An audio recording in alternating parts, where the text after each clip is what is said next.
Okay. It has slowed down with people entering. I was trying to figure out how to get rid of the beeping of people coming in, but I think I'll try to ignore it so that we can move forward, because we're going to have a lot of people on this call. Welcome, everyone. My name is Monique Schlickman, and I am Senior Program Officer for Chicago Programs with the Lumpkin Family Foundation, and I will have Christina and Lindy introduce themselves as well. Hi, I'm Lindy Wheatley. I'm the Grants and Operations Manager for the Lumpkin Family Foundation. If you should have any technical questions about using our platform or dates about application submissions, you can email me at lindy@lumpkinfoundation.org. And I'll pass it to Christina. Good morning. I'm Christina Crost. I'm the program officer over the local programs in East Central Illinois. So if you are located in the East Central Illinois area outside of Chicago, you and I might be having conversations later if that's something you're interested in. So you can reach me at christina@lumpkinfoundation.org. And there'll be that, yeah, their contact information will also be at the end of the slide presentation.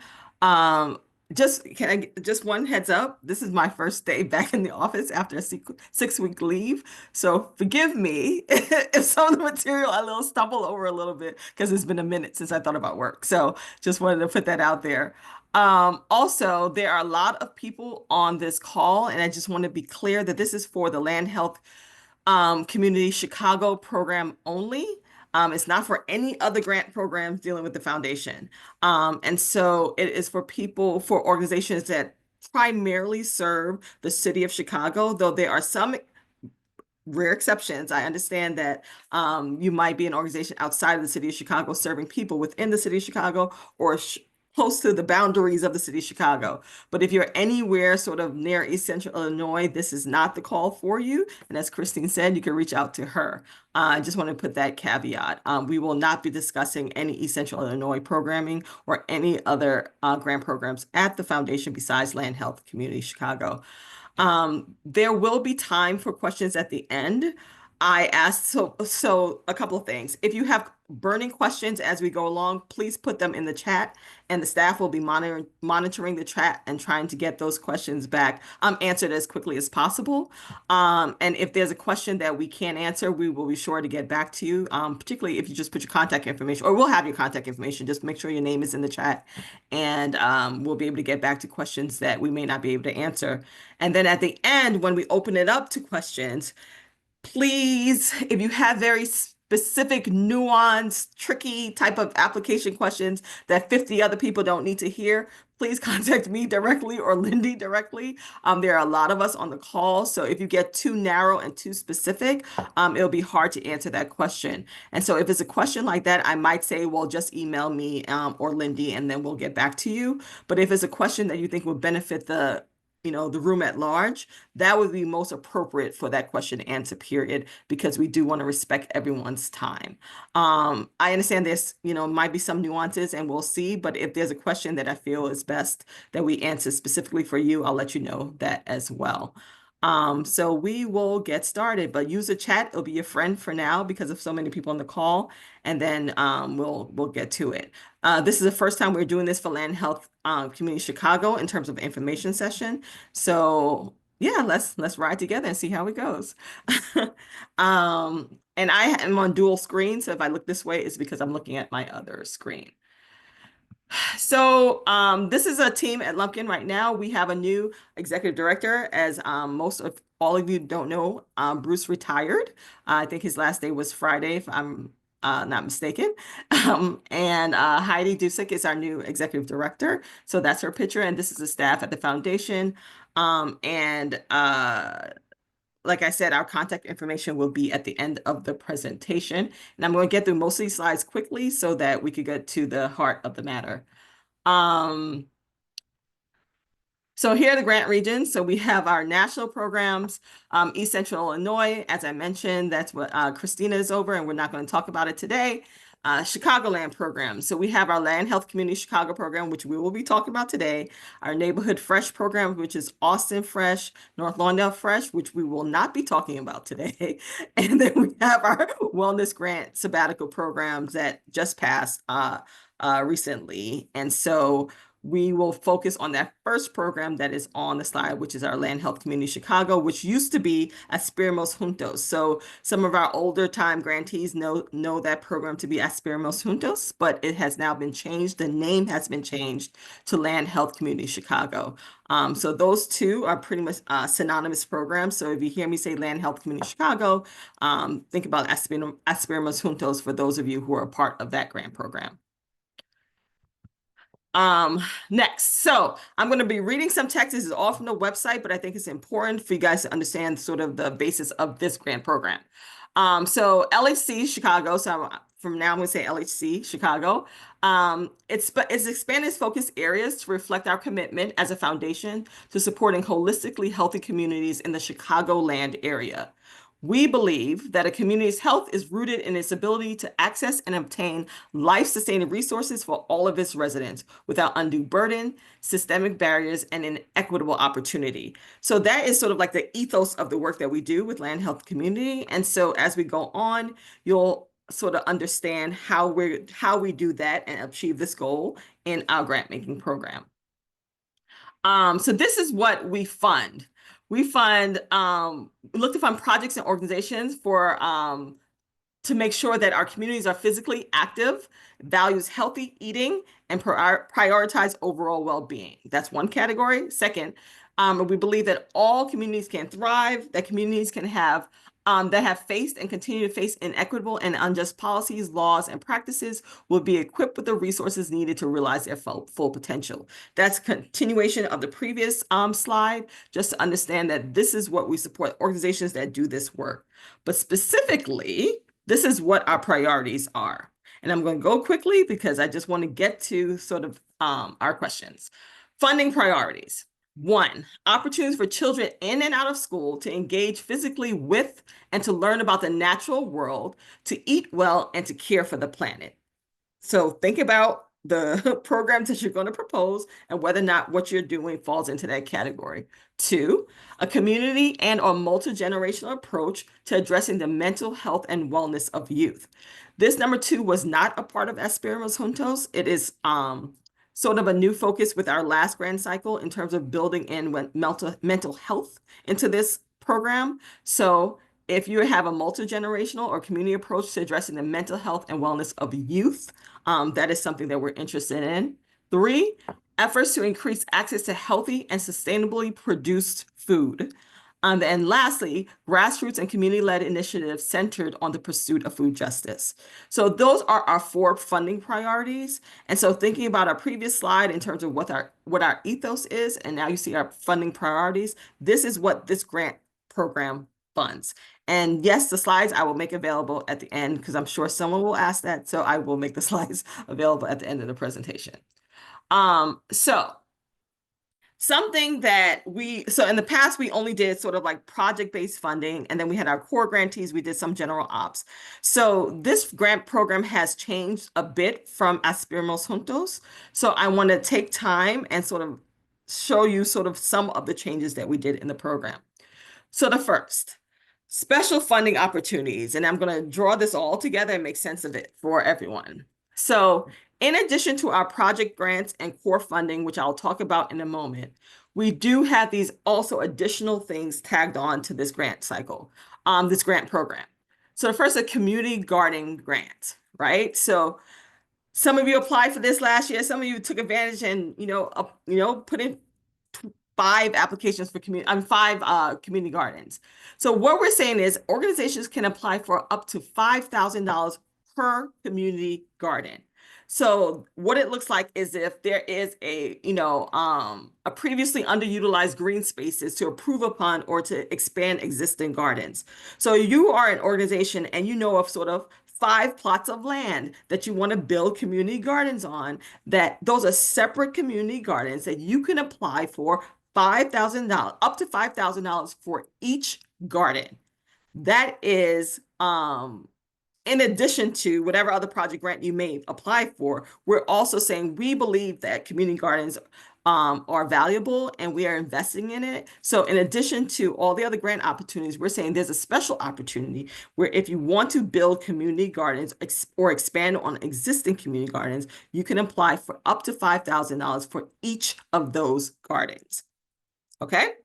The next thing, and this one I want to spend a little bit of time on because I think we were a little gracious in the last grant cycle, and I think we might be a little more, I guess, specific on this one. So our inspirational grants, I want to tell you sort of the impetus for this. We understand that there are things going on in the communities that we don't know about, right? There's some amazing work that all of you are doing. The idea of the inspirational grants are not just sort of to do business as usual. It's truly, we are saying, here, we are offering you a grant up to $10,000 to fund some inspiring idea that you have in your community that aligns with our ethos and values, but you want to take a crack at, right? So it's like, I've been always thinking about, my organization has always been, I'm not going to give you examples because if you give examples, that's what people tend to do. But I'm saying my organization has always been wanting to do this with another community organization another organization in the community. We haven't had funding for it. It's something outside of the box that we've been thinking about, but we want to try it. And we want to propose this to you all to see if you will fund it. It's going to cost up to $10,000. It's a finite amount of money. So it's not like, oh, it's a recurring cost for $10,000 each year. It's a one-time up to $10,000 grant for you to think of something in your community that you want to do that would be inspiring. So if it's that youth project that you wanted to do that you never had the time or resources to do, if you want to build I'm giving you examples, an art installation that deals with food and deals with the environment, and you want kids to be a part of it, whatever, inspire us. We're literally, it's called an inspirational grant. It's not called a business as usual grant. It's not called a let me apply for something just because it's out there grant. It's called an inspirational grant. So we want to be inspired. And we're leaving it up to you to use your imagination on how you can inspire us. You don't have to apply for this just because it exists. We literally want you to inspire us with your ideas and to apply for something that we will be excited to fund. Last grant cycle, people saw this and we understand there may not have been a lot of clarity around it, but people saw this and just put in a project grant as they would usually. Or they put in a grant for $30,000 or put in a grant for $20,000. It's a $10,000 grant. So I'll put it out there now. If you submit a budget for a grant that's over $10,000, we won't consider it. Because last time we moved grants around in order to accommodate organizations, it's a $10,000 grant. It's not a reoccurring $10,000 grant. It's a $10,000 grant. So please be mindful of that if you fill out your applications and this is something you're interested in, please listen to me, inspire us, and make it $10,000 or less. And this can be filled out in addition to a project grant. So these are add-on grants. So the community garden is an add-on grant. The inspirational grant is an add-on grant. You don't have to choose to do a project grant or inspirational grant. You could do both. All right, I'm not going to ask if we're clear because I don't want questions right now. So if there's any questions about that, you can put it in the chat or we could talk about it at the end. Hopefully that adds some clarity to that grant. All right, so eligibility. As I said at the beginning of this call, the region is the city of Chicago. That is our priority, is the city of Chicago. We'll entertain organizations just outside of the city boundaries or organizations that are in neglected communities in the south suburbs. So we will be willing to expand it on a case-by-case basis, but we are most interested in organizations that are either located in the city of Chicago or serve communities within the city of Chicago, ideally communities that have faced injustice or systematic economic disinvestment, etc. Those are the type of communities that we're looking to support. And so we're hoping that your organizations support those type of communities. So like I said, it's ideally the city of Chicago, but we will consider some that touch the boundaries of the city of Chicago as we have done in the past. Something else to know that we had changed from Aspiramos Juntos is organizational budget. We want to fund organizations that we on our end consider grassroots, and we understand that there's different criteria and ways that people determine if the organization is grassroots. But we're saying if your organizational budget is less than $500,000 and the leadership or sizable number of members of the board and staff are members of your targeted community. For example, if your organization is serving in Austin and you're under $500,000 and most of your staff or board members are largely people from Austin, similar demographics of people from Austin, then we will consider you a grassroots organization, and then you may be eligible to apply for a general operating grant. You will not have to do a project grant. We will consider you for a general operational grant if you meet all our other criteria, meaning that your priority areas are aligned with what our priorities. And then after 2 years, you'll be eligible to apply for a multi-year grant of 3 years. So unlike our other grant programs, you only have to be get general offer for 2 years, and then we will consider you for a multi-year grant, but you have to fit our grassroots organization criteria that we laid out. So once again, under $500,000, and the majority of or a sizable amount of your leadership, board, staff have to be representative of that community. And if so, you can apply for a general op grant, if that makes sense to you. So that is for grassroots organizations. If you are a large organization, over 500,000, and you don't mean just over 500,000, it's business as usual. You do a project grant, and then it's a year-to-year grant that we'll consider if you're not a core grantee, and I'll talk about core grantees in a minute. And then you are funded for the organization. If you're funded for more than 3 years for that particular project, then we may consider you for to be a core grantee. But that's a whole invitation process that we can talk about later. Is there anything I'm missing in terms of larger organizations, Lindy or Christina? I don't think so. No, so that's business as usual. But if there are any questions, we could talk about that at the end. So these are your eligibility criteria. From Chicago, your organizational budget, whether you're grassroots or not, and if you're a larger organization over $500,000, it's sort of just applying for a project grant, and then we go on from there, and that builds a relationship with the foundation. All right, what is next? Oh, grantee database. So, Christina, you want to talk about this? Sorry, I didn't tell her she was talking about it. On the website, you can search by grant program, so you can kind of get a sense of, gee, who have you funded before? What have you funded before? And at what dollar amount? So before you submit a LOI, you can do a little bit of intel, do a little bit of research and see, what areas are people working in, what projects are people doing, and what amount have they been funded at. Yeah, thank you. That is your best resource for finding out, because a lot of people ask, oh, how much is a typical grant at Lumpkin? Or what type of things do you typically fund? That is your best way of finding out that information, because we laid it out there. Everyone we funded, just check there and you'll figure out what we funded. So please check there. It's a great place to start. And just a caveat or just like a side note on this is that Lumpkin has, I think we've done a great job at the foundation of being as transparent as we possibly can be online. You have all of our contact information. You have all what we fund.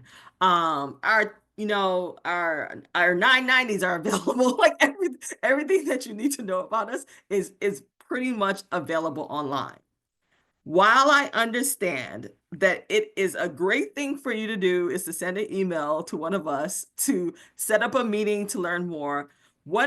So think about all the people on this call and think about if we get emails from all these people on the call requesting a meeting to answer questions that are already online. So what I ask, and I ask this on behalf of the staff as well, please check our website before you reach out because we have most of the answers there.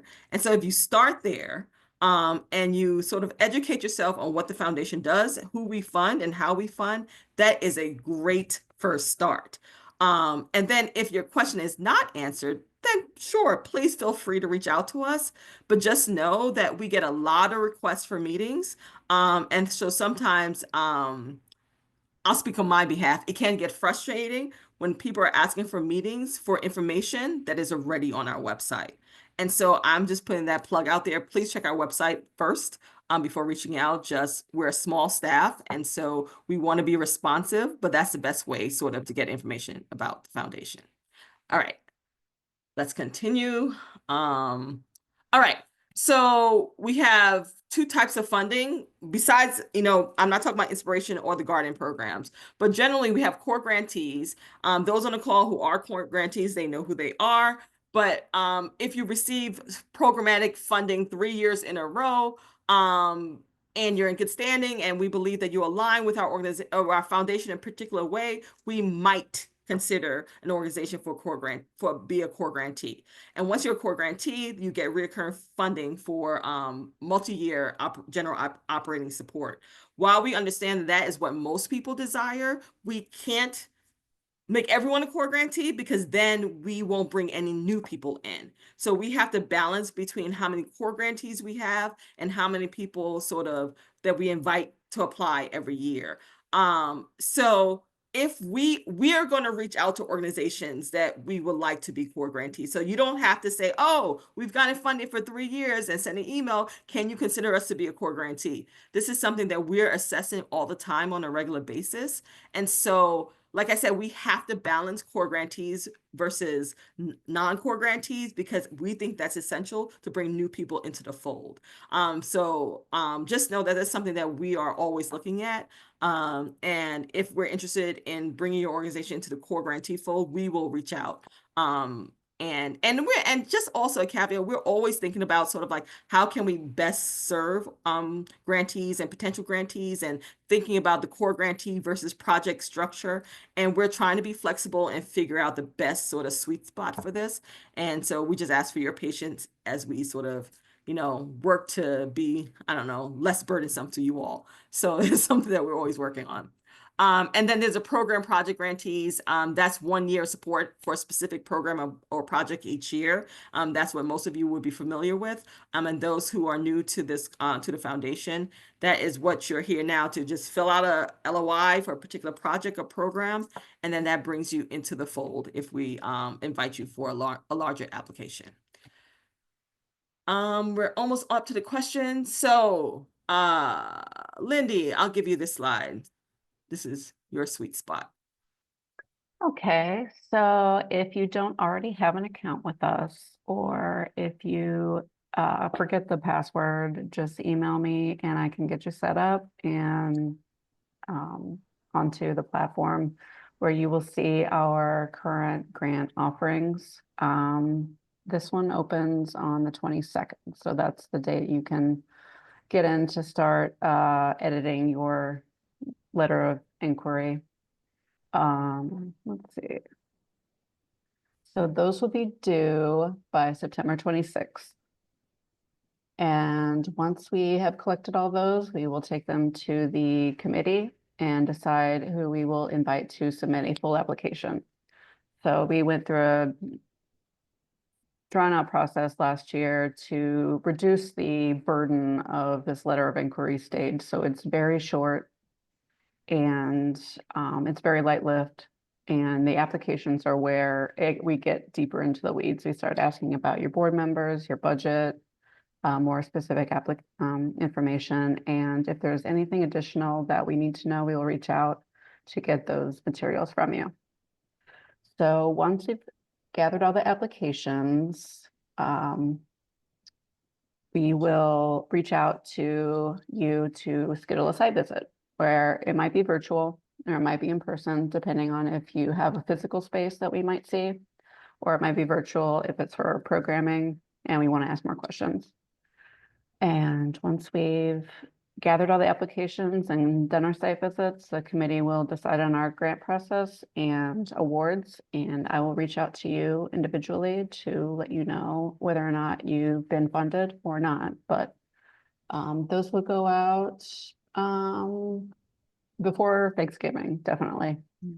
I have a slide with And the dates, Lindy. I'll share the dates in a bit.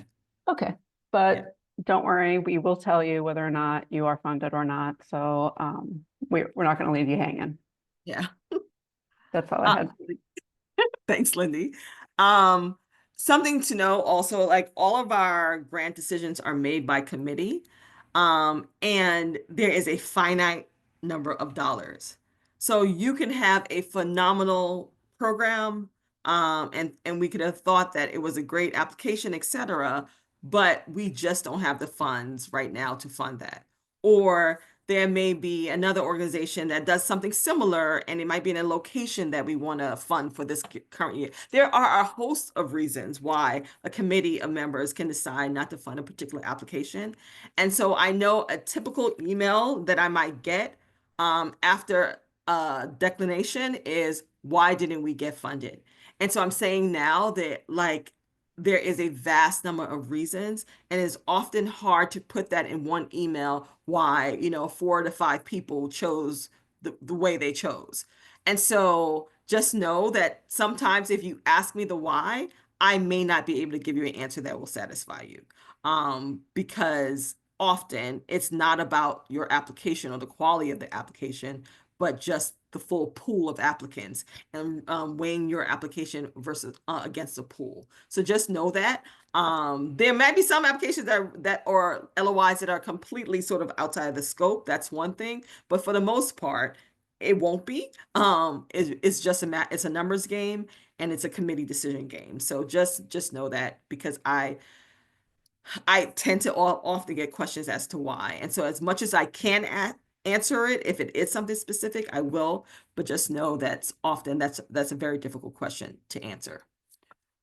Oh, and the site visits, not everyone will get a site visit that is successful through the LOI phrase and it's been have an application invited. If you're been with us for a while, likely we won't have a site visit. We may, but likely we won't. Or if it's something that we're familiar with, an organization that we're familiar with, we may forego a site visit. Just, we have a small staff and a small committee. So a number of our committees are not in Chicago locally. So it's complicated sometimes in terms of scheduling site visits. So, but we'll let you know. All right, we're almost to the questions. These are the important dates that Lindy was alluding to. So you have August 22nd on Friday is when the applicant LOI opens, and you have until September 26th to submit. I suggest you submit them as early as possible, because you want to wait till the last minute. And then we'll review them as a committee. And then we'll invite applications on October 13th. That's if your LOI was successful and we want to hear more. You'll hear from us by October 13th. And then between October 13th and the 31st is where site visits will occur. That's correct, right, Lindy? In that window? Yeah. Yeah, cool. And then applications and grant renewal requests for those, I'm not even gonna get into that. That's October 31st, and then grants awarded by November 24th. So that is the calendar. So you'll that's how we operate. Lindy is great in getting this stuff done on time. So those are your dates. Can I say something about the Yeah. grant renewal? Okay, so everybody started out from 0 last year. If you are thinking about renewing that grant award, you will still fill out an LOI, but there'll be a place to check whether it's a new proposal or a renewal.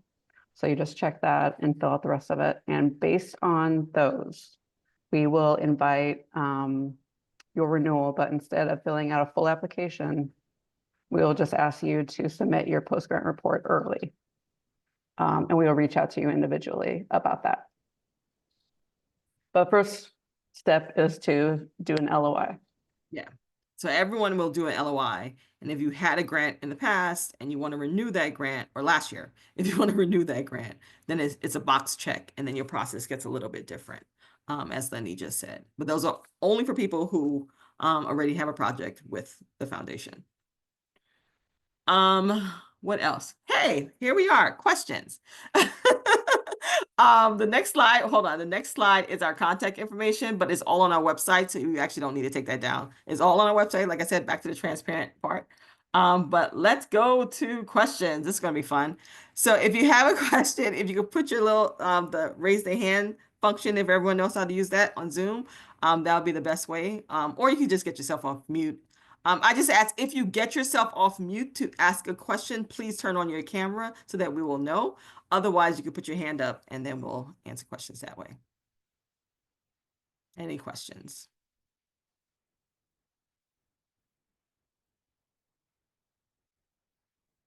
All right, Jonathan.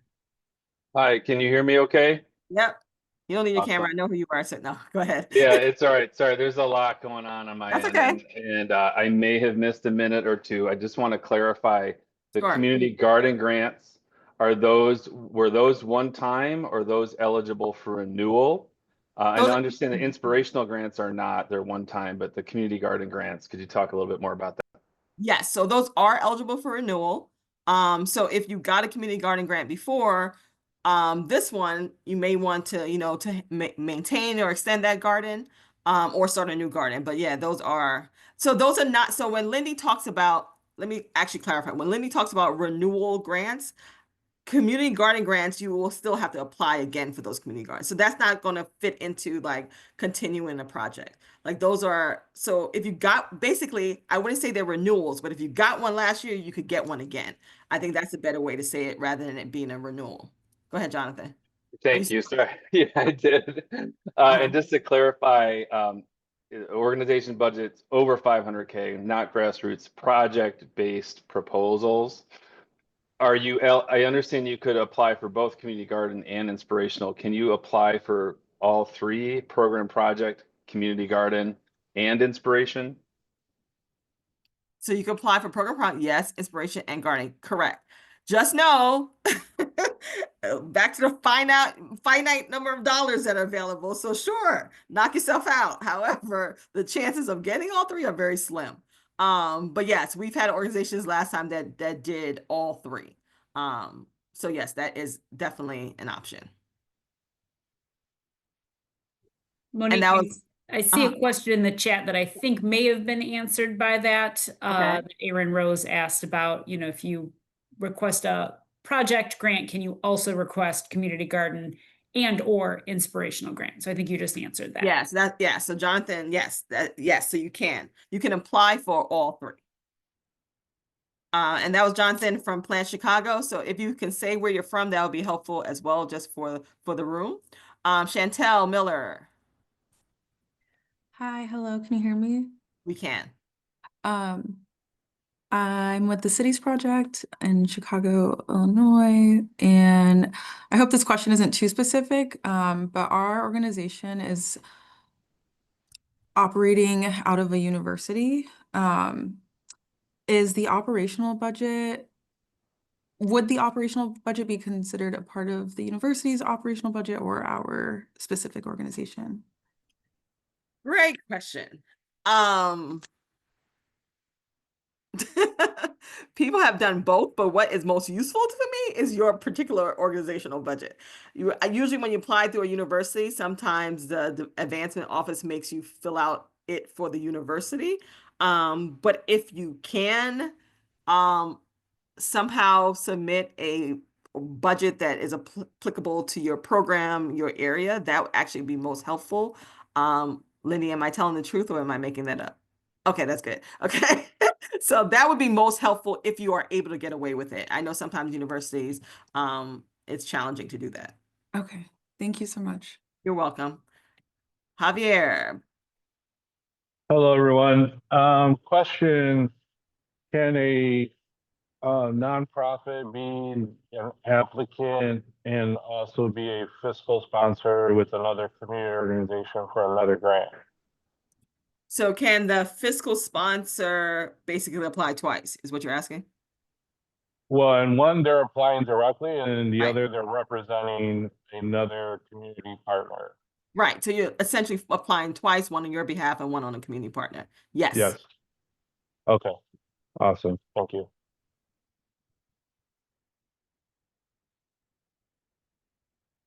Are there any questions in the chat or any other questions?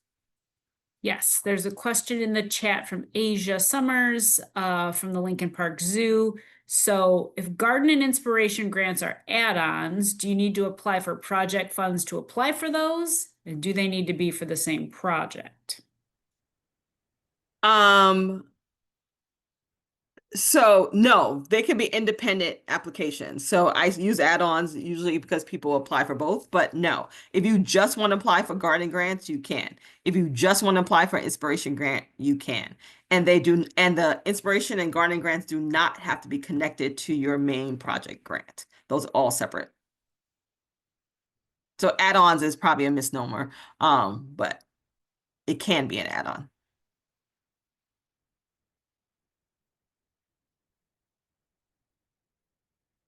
Any other questions? That's You it have for the chat.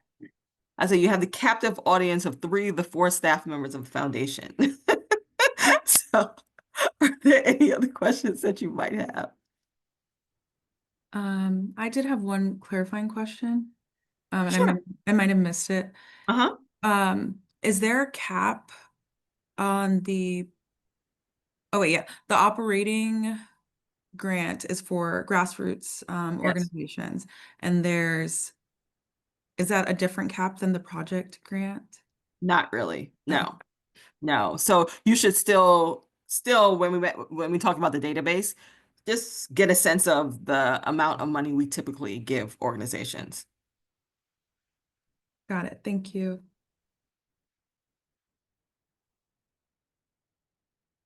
I saw some chat questions being answered, but are there any outstanding in the chat? Okay. Any other questions?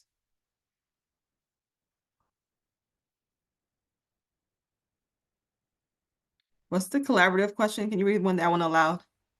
Yep. Can an organization submit a collaborative proposal with another organization, or should there be only one lead organization on the project?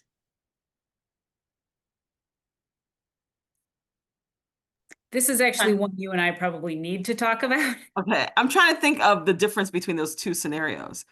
So funny, there's always one lead. I see Bryce, I'll get you hand next. There's always one lead on an application.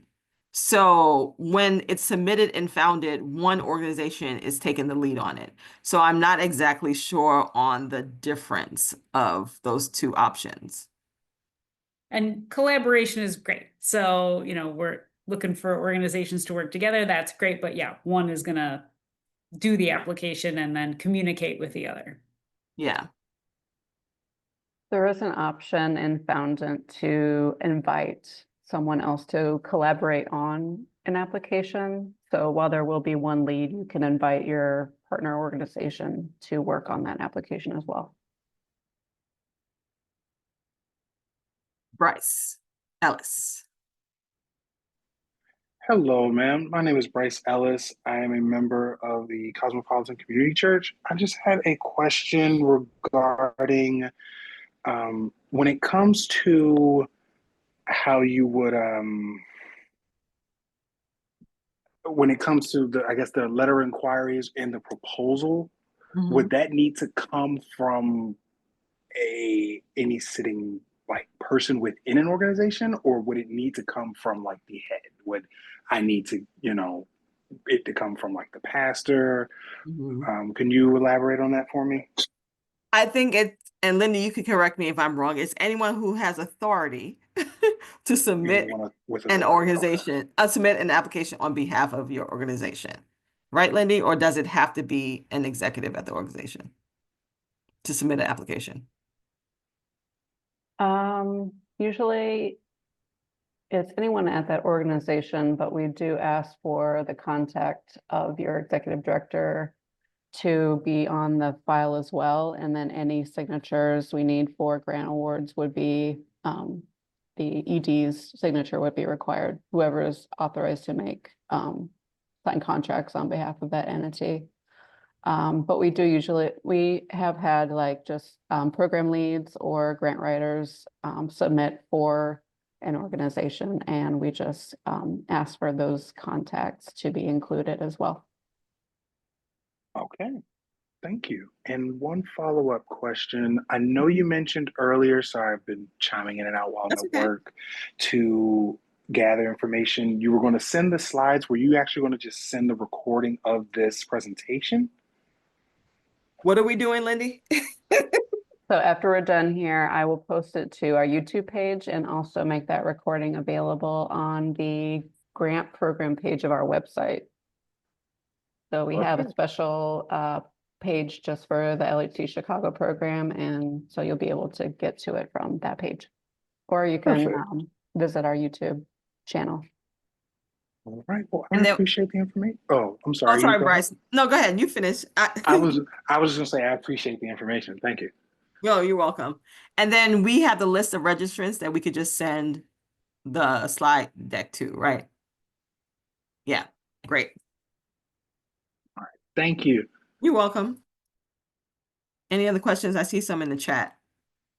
Are there any that I need to answer? Yeah, some of them are being answered, but there's one that asks about a particular criteria for a particular project, which might be more of an email question, but would the LHC program fund a transformative charter school garden if the organization and the project meet the funding criteria?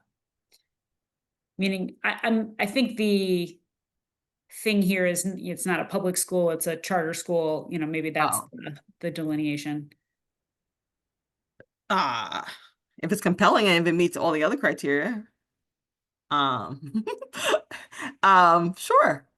Is it with an 501c3? Like, who's the lead? Like, it has to be a 501c3 of some sort. Right, that would be the criteria more so than, Right. yeah. So it was a 501c3 organization that is applying. Oh, yeah. I mean, so yes, if it's with a 501c3, you are eligible to apply. I like how you frame it. So sure, if it's transformative garden, we'll see and we'll look at the application. But yes, you are eligible to apply. Any other chat questions? They've all been answered. Anyone else have any questions?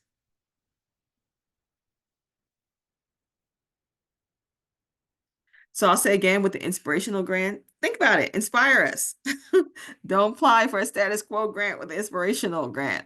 If you have just a regular project, apply for it with the project grant, not the inspiration.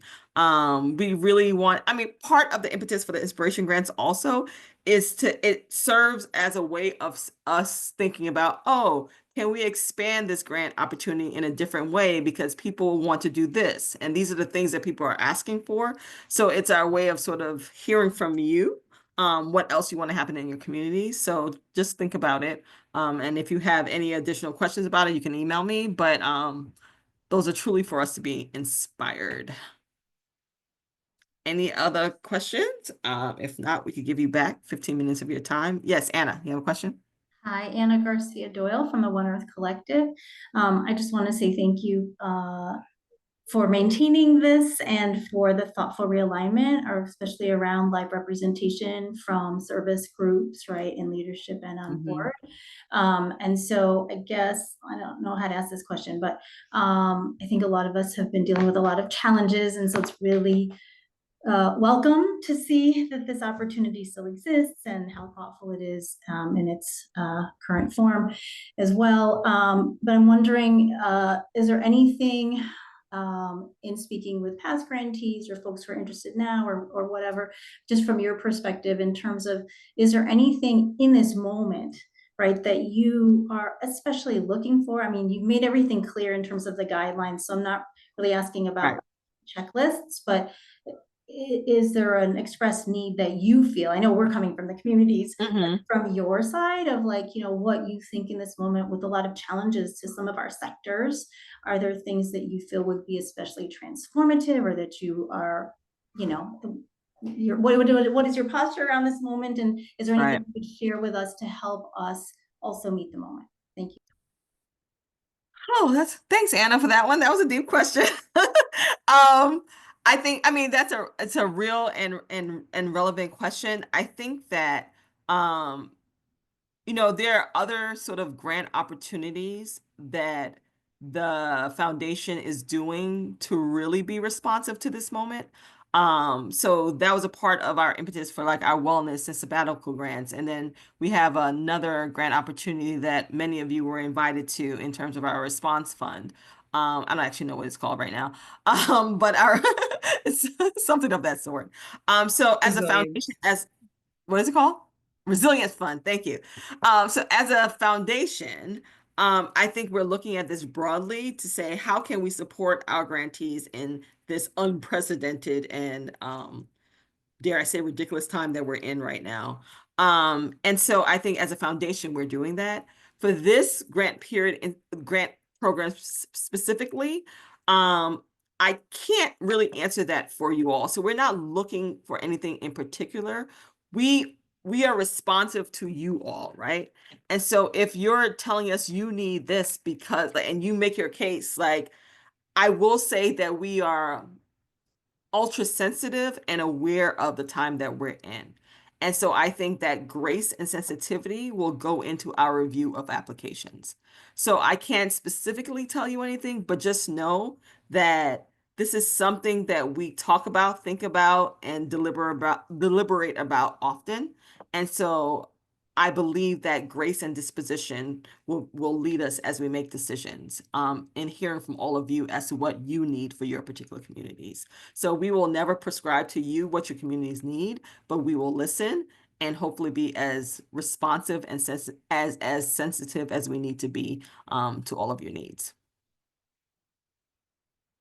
Thank you so much. You're welcome. Any other questions or thoughts or comments before we end this call? There was a question, during the initial screening process, does LFF use AI or a language learning I model? know that was why I took a laugh just Yeah. now. Sorry, go ahead, Lindy. Sorry. Oh, I was just Oh. going to say that we do look at all these. An actual person will look at your LOI. Yeah, that's why I giggled, and when they know I was giggling. Sorry, because I was like, no, we're physical bodies looking at applications. We do not use AI to read our applications.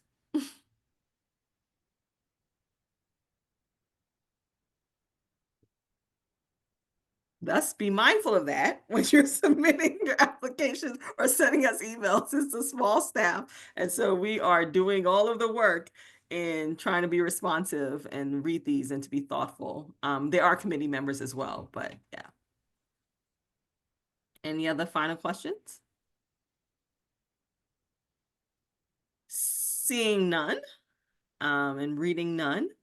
I just want to say thank you all for the amazing work that you're doing in your communities. As Anna mentioned, this is a very trying time um, I would say for us all, and particularly you all who are on the ground doing the work. And so we applaud you for the work that you're doing, and particularly in this climate. And we thank you for continuing to care and show concern and to work hard and diligently despite what we're facing. And so thank you. And as I mentioned, we will do our best to honor your work by being deliberate and careful and thoughtful about how we read these applications. And if your question was not answered here, please do reach out. Like I said, I'm just getting back, so I'm getting through my emails now, but we will be responsive. And if you have any sort of like technical questions about, founding or anything else, Lindy is your person. Oh, let me go on the slide while I'm here. Lindy is your person. But in general, you can email any of us and we'll get it to the right place. So thank you again for your time, and we look forward to reading your LOIs and getting you some money. So have a good rest of your day. Take care.